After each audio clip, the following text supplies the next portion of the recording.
Достар сәлем! В этом уроке мы с вами продолжим тему причастия. Я вам приведу пример, потом, согласно этому примеру, вы переведете предложение с причастием на казахский язык. Также хочу сказать, если вы не подписаны, подписывайтесь на мой канал, чтобы я дальше для вас могла снимать уроки. Ал енді бастайық.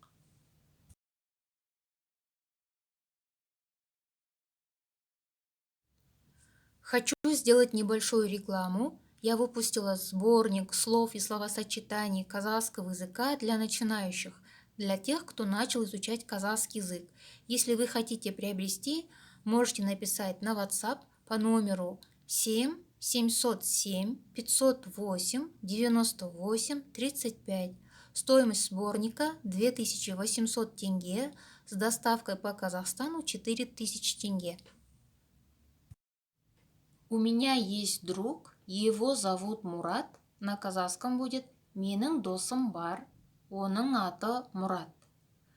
У меня есть друг, которого зовут Мурат, на казахском будет «Менің Мурат деген досым бар».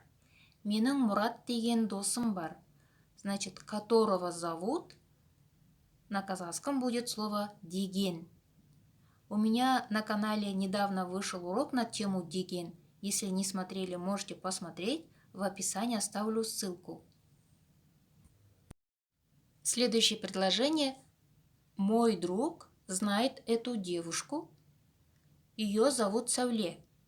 На казахском будет «Менің досым осы қызды біледі. Оның аты Сәуле». Теперь мой друг знает девушку, которую зовут Сәуле.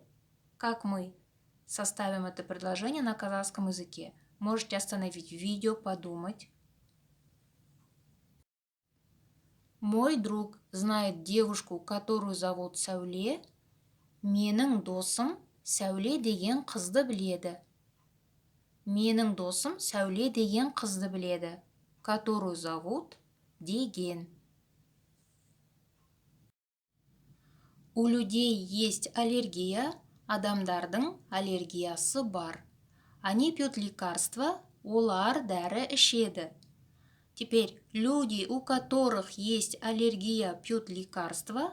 На казахском языке будет аллергиясы бар адамдар дәрі ішеді. Обратите внимание на порядок слов.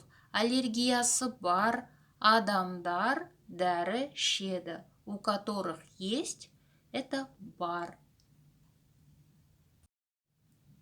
Я живу в доме, мен үйде тұрамын. В нем есть магазин, онда дүкен бар, или же ол үйде дүкен бар. Теперь предложение «Я живу в доме, где есть магазин», или же «Я живу в доме, в котором есть магазин», как будет на казахском?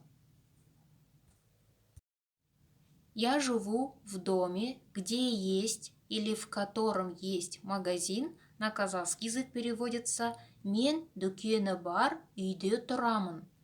Мен дүкені бар, үйде тұрамын. Где есть, в котором есть, это переводится как бар.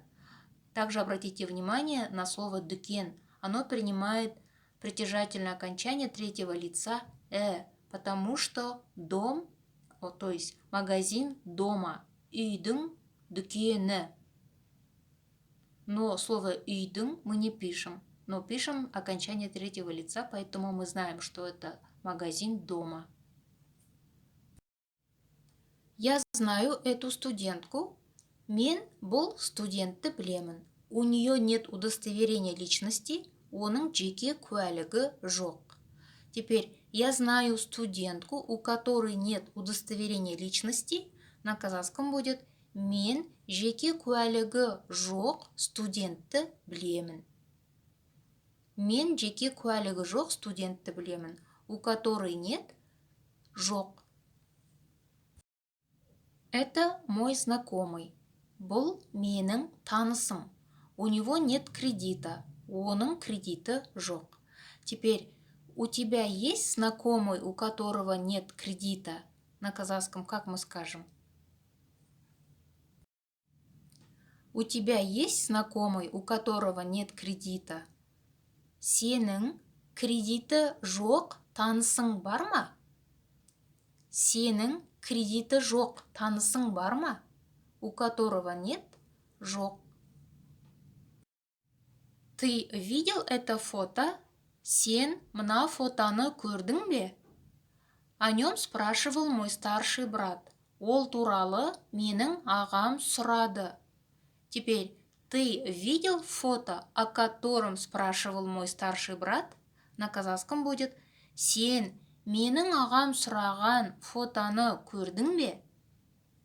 Сен менің ағам сұраған фотоны көрдің бе? О котором спрашивал, сұраған. Это мой город. Бұл менің қалам. В нем жила моя семья. Онда менің отбасым тұрды. Это город, в котором жила моя семья. Как мы скажем на казахском? Это город, в котором жила моя семья. На казахском будет: бұл менің отбасым тұрған қала. Бұл менің отбасым тұрған қала. В котором жила тұрған. Вы любите эту песню. Сіз осы әнді жақсы көресіз. Сейчас я его поставлю, включу. Қазір мен оны қоямын. Я сейчас поставлю или включу песню, которую вы любите. На казахском будет: мен қазір сіз жақсы көретін әнді қоямын. Мен қазір сіз жақсы көретін әнді қоямын. Которую любите, жақсы көретін. Мы встретимся в кафе. Біз дәмханада кездесеміз. Скажи мне его адрес. Маған оның мекен-жайын айтшы.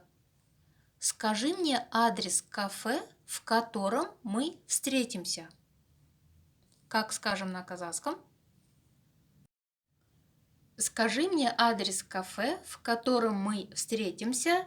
На казахском будет: біз кездесетін дәмхананың мекен-жайын айтшы. Біз кездесетін дәмхананың мекен-жайын айтшы. В котором встретимся, кездесетін. Достар, надеюсь, этот урок для вас был полезным. Я вам желаю удачи в изучении казахского языка. Если мои уроки полезны для вас, можете поддержать мой канал донатами. В описании оставлю координаты. Келесі сабақта кездескенше сау болыңыздар.